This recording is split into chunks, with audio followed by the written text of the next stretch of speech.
Bueno, buenos días a todos. Seguimos con nuestro ejercicio de ir profundizando en los temas hasta que en algún punto llegaremos al discernimiento. Todavía estamos en la etapa de pensamiento crítico, si quieren. Y dentro de ese pensamiento crítico, de alguna forma hemos usado herramientas para desarrollar pensamiento crítico en todas las distintas áreas de lo que es estrategia de creación de valor económico.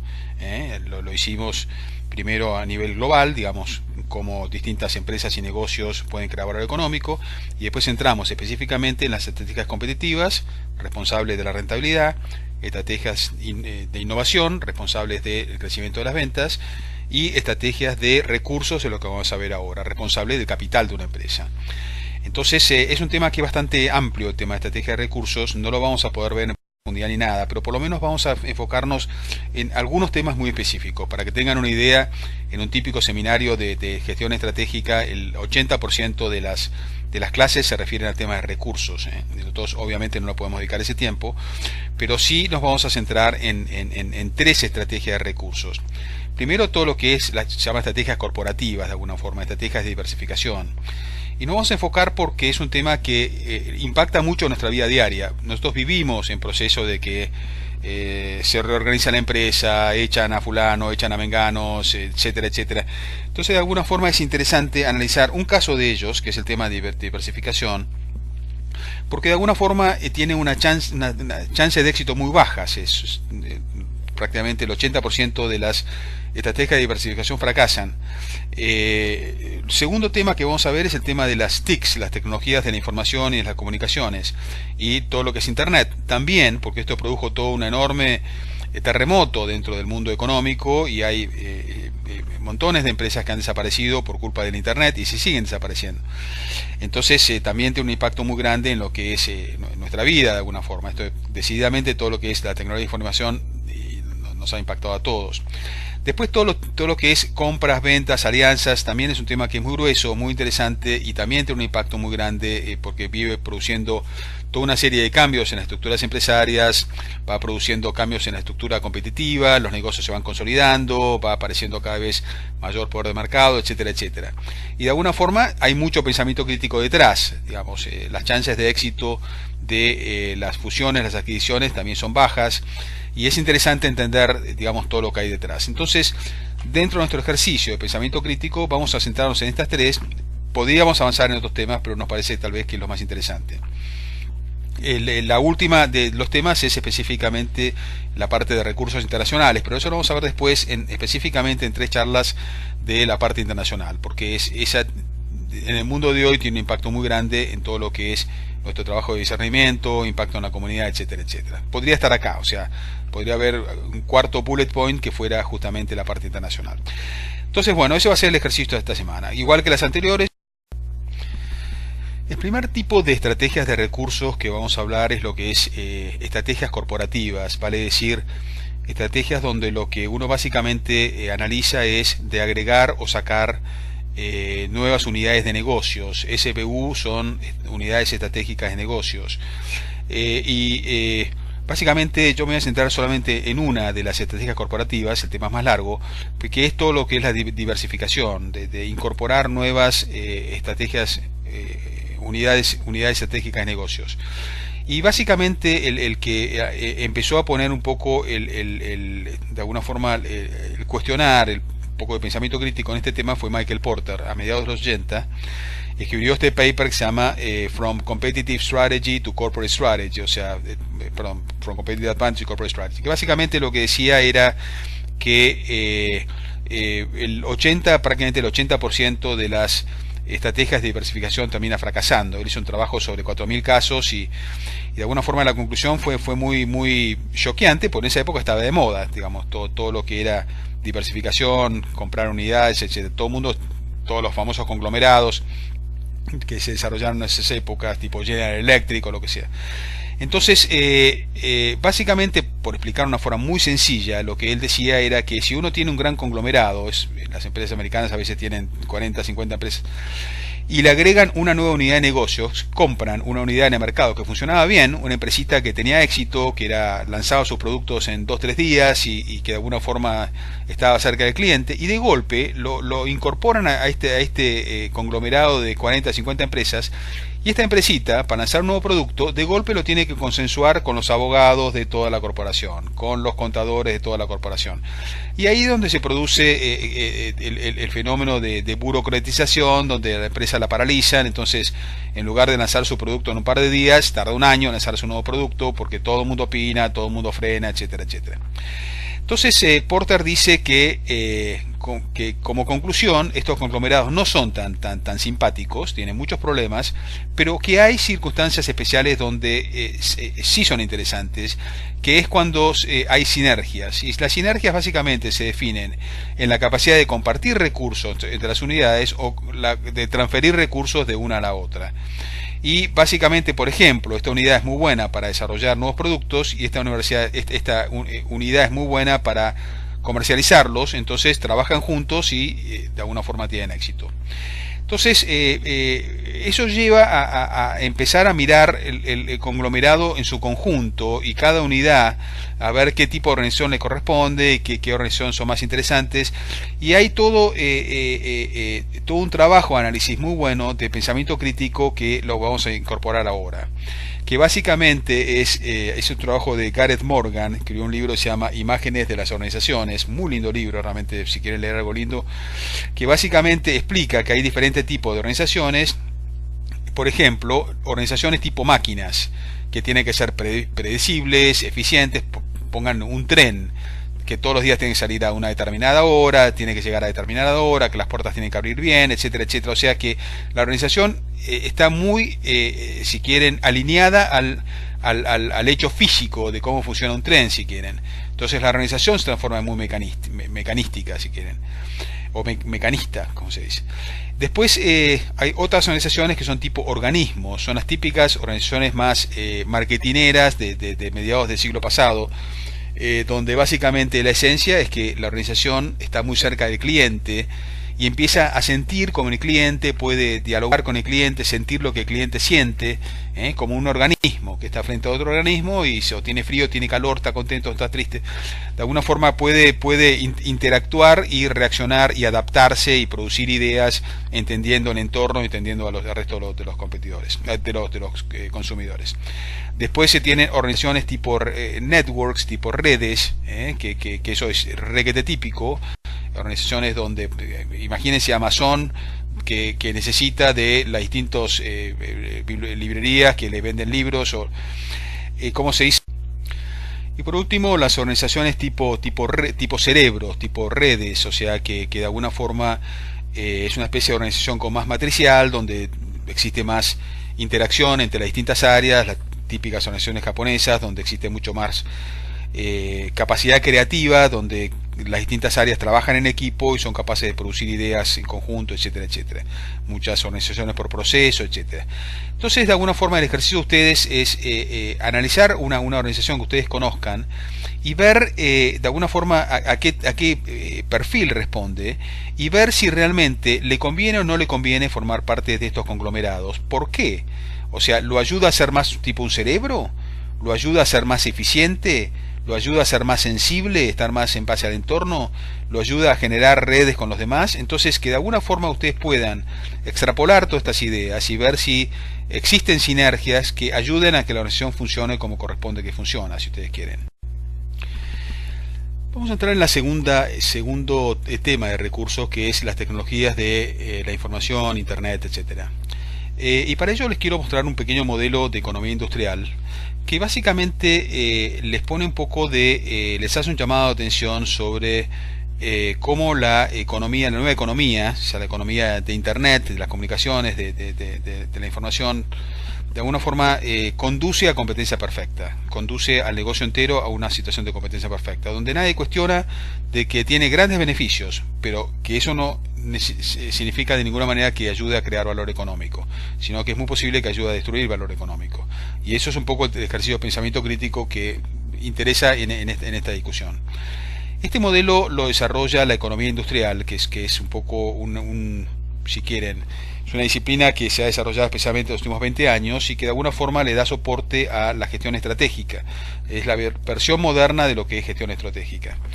Y que básicamente lo que hace es pone una serie de modelitos y en base a esos modelitos hace toda una serie de ecuaciones matemáticas y llega a conclusiones que son interesantes porque no son intuitivas, digamos, por sí mismas.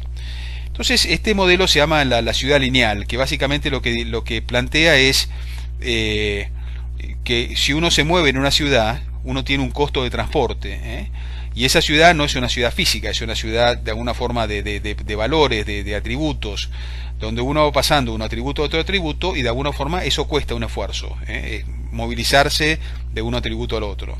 Entonces, por ejemplo, acá tenemos una persona que está en la playa.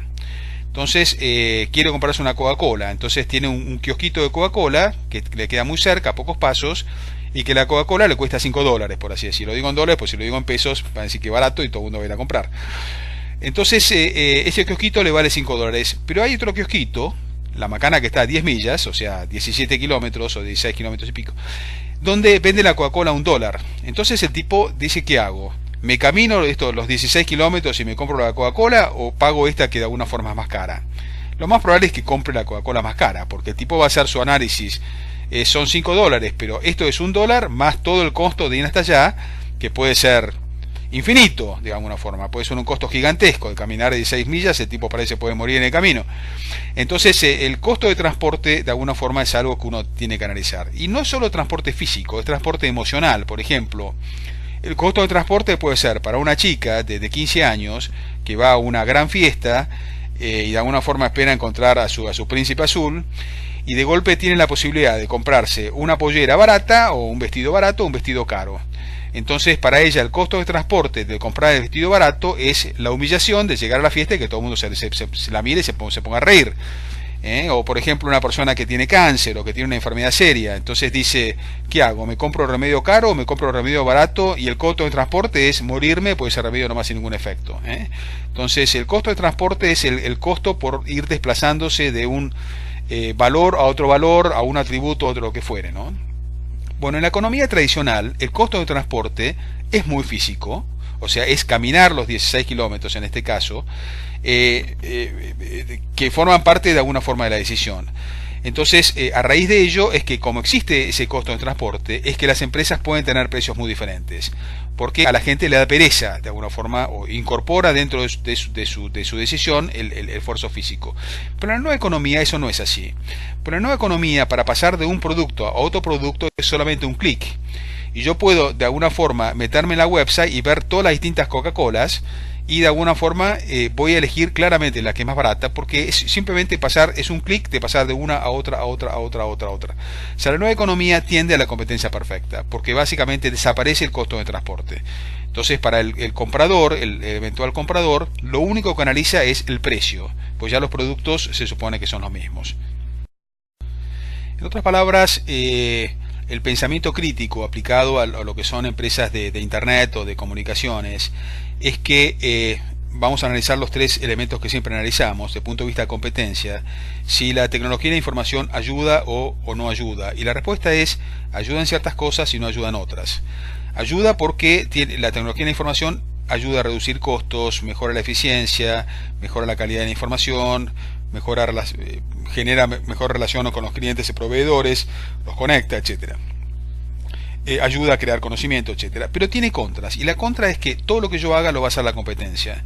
Entonces yo estoy haciendo un esfuerzo económico para al final terminar igual que antes, o al revés, terminar peor, porque de alguna forma, como cada vez me acerco más a lo que es esa economía de grafiquito anterior, o sea, donde va desapareciendo los costos de transporte, entonces al final logro toda una nueva economía donde el costo de transporte desaparece de forma completa y la competencia pasa a ser competencia perfecta, solamente basada en precios. Entonces, sin querer, haciendo todo el esfuerzo por modernizar mi empresa, lo que estoy logrando es arrastrar mi empresa a una situación de transparencia completa, de competencia perfecta, y eso evidentemente no es conveniente. Entonces, eso básicamente es un poco los pros y contras. Sí tiene pros en la parte de crecimiento de ventas. En general, la tecnología de información ayuda a acceder a nuevos mercados, pero también ayuda a otros a acceder a mi mercado.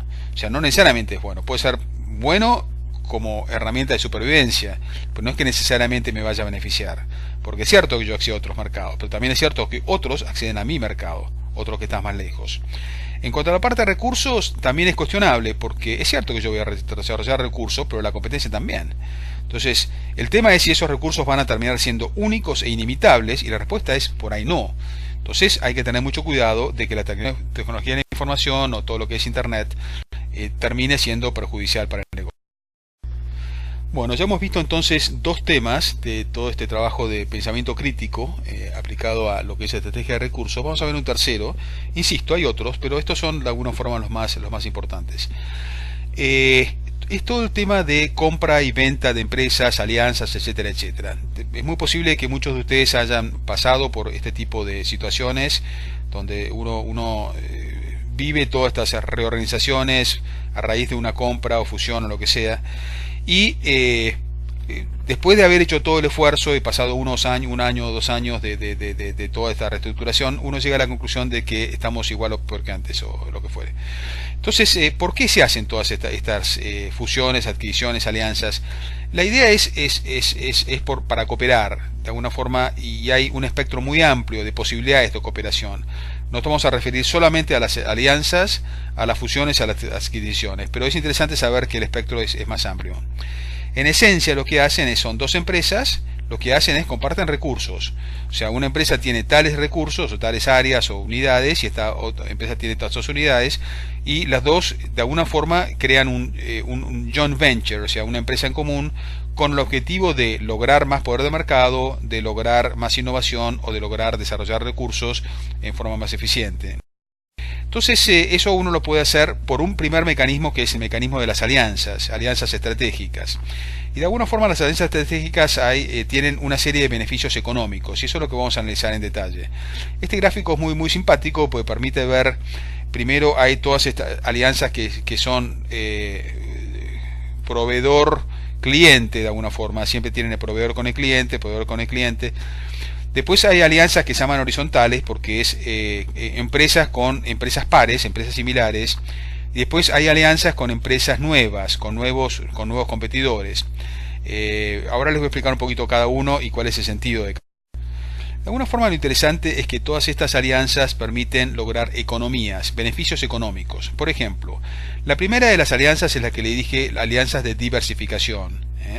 O sea que básicamente yo tengo, por ejemplo, soy Easy, un supermercado de cosas del hogar, y de alguna forma hago una alianza con un proveedor de un producto nuevo que antes no lo tenían. Entonces eso permite lograr economías de alcance, en inglés se llama economies of scope, que básicamente es aprovecho mis recursos. Yo como Easy ya tengo todos mis ¿cómo se dice? Mis grandes negocios, digamos, con lo cual lo único que tengo que hacer es dentro de ese negocio añadir este nuevo producto que quiero incorporar. Microsoft, por ejemplo, puede hacer una alianza para comercializar un nuevo producto o lo que fuere. O sea, estas alianzas lo que logran es de alguna forma economías de alcance, o sea, economies of scope, que es aumento mi nivel de ventas sin aumentar mi estructura, si quieren.